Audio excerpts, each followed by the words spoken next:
नमस्कार, मैं हूं गीतिका पांडे और आप देख रहे हैं टुडे हरियाणा। हमारे प्यारे राज्य हरियाणा से जुड़ी हुई खबरों को देखने के लिए हमारे चैनल को जरूर सब्सक्राइब करें। साथ ही आप हरियाणा के किस जिले से चैनल देख रहे हैं हमें कमेंट बॉक्स में कमेंट कर जरूर बताएं। 1.72 करोड़ से भी अधिक हेल्थ टेस्ट किए गए। हरियाणा के मुख्यमंत्री मनोहर लाल द्वारा विगत 9 वर्षों से हर एक वर्ष को एक नए संकल्प के रूप में मनाने की अपनी प्रतिबद्धता के अनुरूप वर्ष 2023 को अंत्योदय आरोग्य वर्ष के रूप में मनाने का संकल्प पूरा होने की राह पर है। 25 दिसंबर 2022 को सुशासन दिवस के अवसर पर मुख्यमंत्री ने जब वर्ष 2023 को अंत्योदय आरोग्य वर्ष मनाने की घोषणा की थी तो उन्होंने जनता के समक्ष ये विजन रखा था कि सरकार नागरिकों को बेहतर स्वास्थ्य सुविधाएं प्रदान करने के साथ साथ स्वस्थ रखने का बीड़ा उठाएगी। गुरुकुल के वार्षिक समारोह में पहुंचे राज्यपाल बोले, गुरुकुल बना रहे युवा पीढ़ी को संस्कारवान। गुरुकुलों की श्रृंखला के माध्यम से आचार्य देवव्रत युवा पीढ़ी को संस्कारवान बनाकर न केवल समाज में नई जागृति लाने का सराहनीय कार्य कर रही हैं, अपितु उनके गुरुकुल के ब्रह्मचारी एनडीए, आईआईटी, एनआईटी, नीट जैसे महत्वपूर्ण परीक्षाओं में अव्वल नंबर लेकर अपने सुनहरे भविष्य की ओर कदम बढ़ा रही हैं। जनसंवाद में 2 घंटे देरी से पहुंचे डीईओ व बीईओ, राज्य मंत्री ने दिए कारण बताओ नोटिस के निर्देश। कुरुक्षेत्र में महिला और बाल विकास राज्य मंत्री कमलेश ढांडा के जनसंवाद कार्यक्रम में अधिकारियों द्वारा अनदेखी फिर सामने आई। शुक्रवार को हुए जनसंवाद कार्यक्रम में जिला शिक्षा अधिकारी और खंड शिक्षा अधिकारी 2 घंटे देरी से पहुंचे, जिसके चलते उन्हें स्पष्टीकरण देने के लिए कारण बताओ नोटिस जारी करने के निर्देश दिए हैं। यही नहीं, राज्य मंत्री ने कड़ी सख्ती दिखाते हुए अन्य अधिकारियों को भी इस तरह की अनदेखी व लापरवाही बरतने पर कड़ी कार्रवाई की चेतावनी दी। तो वहीं ये भी कहा कि अधिकारियों को ऐसे हर कार्यक्रम को गंभीरता से लेना चाहिए। पराली जलाने पर रोक लगाने के लिए कड़े उपाय। हरियाणा के मुख्य सचिव संजीव कौशल ने कहा कि राज्य सरकार वायु गुणवत्ता सूचकांक को लेकर अत्यधिक सतर्क है और धान की पराली जलाने के मामलों को और कम करने के लिए कड़े कदम उठाए जा रहे हैं।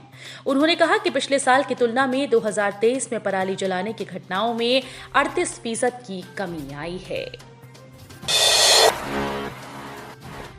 गुरुग्राम में विश्व के पहले स्वर्ण जगन्नाथ मंदिर का शिलान्यास 5 साल में बनकर होगा तैयार। सेक्टर 15 में विश्व के पहले स्वर्ण जगन्नाथ मंदिर का शिलान्यास किया गया।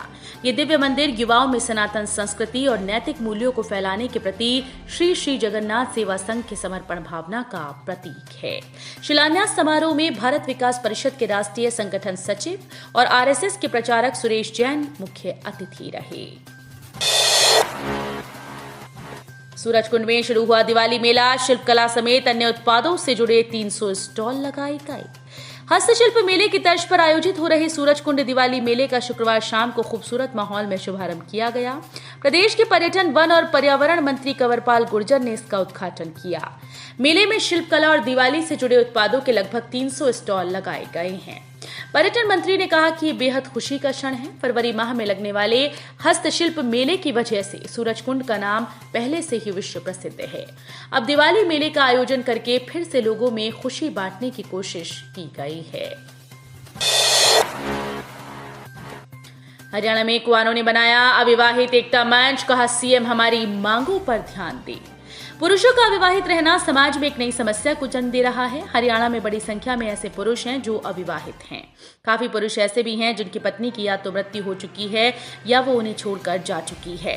ऐसे में उनके लिए जीवन यापन करना बड़ा ही मुश्किल साबित हो रहा है। इसी समस्या को देखते हुए हरियाणा में अविवाहित एकता मंच बना है। इस मंच की मांग है कि सरकार उनकी ओर ध्यान दे और उनकी मांगों को पूरा किया जाए। जींद में सिद्धिविनायक ट्रस्ट में 4.80 करोड़ का गबन। हरियाणा के जींद जिले के नरवाना में सिद्धिविनायक ट्रस्ट में हिस्सेदार बने 5 लोगों ने 4 करोड़ 80 लाख रुपए का गबन कर डाला। संस्था अध्यक्ष के बेटे ने इसकी शिकायत पंचकुला हायर एजुकेशन डायरेक्टर को दी, जिसमें मामला उजागर हुआ। अब डिप्टी सुपरिटेंडेंट की शिकायत पर 5 लोगों के खिलाफ धोखाधड़ी समेत विभिन्न धाराओं के तहत मामला दर्ज किया गया है। अनिल विज का विपक्ष पर हमला, बोले ईडी से डरे केजरीवाल। दीपेंद्र हुड्डा से बोले उनके पिताश्री के लिए जेल में कमरा बन रहा। हरियाणा के गृह और स्वास्थ्य मंत्री अनिल विज ने दिल्ली के सीएम अरविंद केजरीवाल के द्वारा ईडी के नोटिस को राजनीतिक नोटिस कहने पर आरोपों पर पलटवार किया। विज ने कहा कि अरविंद केजरीवाल डर गए हैं, यदि वो सही होते तो ईडी पहुंचकर सवालों के जवाब देते। विज ने कहा कि केजरीवाल डर गए हैं, इसलिए ऐसे तरीके अपना रहे हैं। प्रदूषण पर रोकथाम के लिए सरकार ने तैयार किया विंटर एक्शन प्लान, इन नियमों पर सख्त किया रुख। एनसीआर को प्रदूषण नियंत्रित करने के लिए हरियाणा प्रदूषण नियंत्रण बोर्ड ने विंटर एक्शन प्लान शुरू कर दिया है। इसके तहत सड़कों की साफ सफाई आधुनिक मशीनों से कराने, टूटी फूटी सड़कों की मरम्मत, धूल कणों को दबाने के लिए पानी का छिड़काव, निर्माण स्थल पर एंटी स्मोक गन की तैनाती अनिवार्य कर दी। इसके साथ ही खुले में कूड़ा जलाना, होटल्स और ढाबों में कोयले और लकड़ी के इस्तेमाल पर रोक लगा दी गई। रेवाड़ी एम्स निर्माण को लेकर बड़ी खबर, टेंडर रद्द, 6 नवंबर को होगी पंचायत। हरियाणा के जिला रेवाड़ी के गांव मनेठी में बनने वाले एम्स को लेकर बड़ी खबरें सामने आ रही हैं। जानकारी के मुताबिक एम्स के निर्माण के लिए लगाया गया टेंडर रद्द हो गया। टेंडर कैंसिल होने की वजह से लोगों में अब रोष पनप उठा है। गोल्ड जीतकर गांव लौटे हरियाणा के लाल का हुआ जोरदार स्वागत। सुमित बोले, एशियन के बाद अब ओलंपिक की तैयारी। एशियन गेम्स के बाद पैरा एशियन गेम्स में भी हरियाणा के खिलाड़ियों का दबदबा रहा। चीन में आयोजित पैरा एशियन गेम्स में सोनीपत के गांव खेवड़ा के लाडले सुमित आंतिल ने शानदार प्रदर्शन करते हुए स्वर्ण पदक जीता था।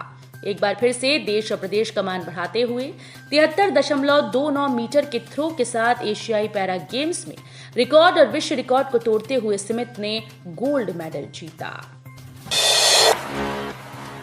बिग बॉस OTT 2 के विजेता एल्विश यादव के खिलाफ मामला दर्ज, सांपों की तस्करी और रेव पार्टी का आरोप। बिग बॉस OTT 2 के विनर और मशहूर यूट्यूबर एल्विश यादव बुरे फंस गए। एल्विश यादव के खिलाफ नोएडा पुलिस ने मामला दर्ज कर लिया है। उन पर जहरीले सांपों की तस्करी करने और गैर कानूनी रूप से रेव पार्टी आयोजित करवाने का आरोप लगा है। आरोप है कि एल्विश यादव ने सांपों की तस्करी की, वो इनके जहर का इस्तेमाल करते हैं। आरोपियों के कब्जे से 20 मिलीलीटर जहर और 9 जिंदा सांप बरामद किए गए। रेलवे में नौकरी दिलाने के नाम पर युवकों से 72 लाख की ठगी, रुपए मांगे तो दी जान से मारने की धमकी। एक युवक ने अपनी पत्नी और अन्य के साथ मिलकर दोस्त समेत 4 लोगों को रेलवे में नौकरी लगवाने का झांसा देकर 72.5 लाख रुपए की ठगी को अंजाम दिया। आरोप है कि आरोपित ने पीड़ितों को फर्जी ज्वाइनिंग लेटर भी दिखाए थे। पानीपत के आकाश इंस्टीट्यूट में स्टूडेंट का मर्डर। हरियाणा के पानीपत शहर में जीटी रोड पर NH 44 पर स्थित आकाश इंस्टीट्यूट में बड़ी वारदात को अंजाम दिया गया। यहां एक छात्र की हत्या कर दी गई। खून से लथपथ हालत में छात्र को मौके पर छोड़कर आरोपी भागने लगा। इस दौरान वहां मौजूद अन्य लोगों ने उसे पकड़ लिया।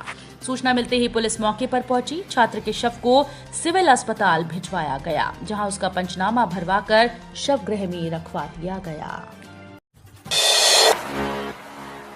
तो ये थी हरियाणा राज्य से जुड़ी हुई आज की कुछ खास और अहम खबरें। इसी तरह की लेटेस्ट अपडेट देखने के लिए टुडे हरियाणा को जरूर सब्सक्राइब करें।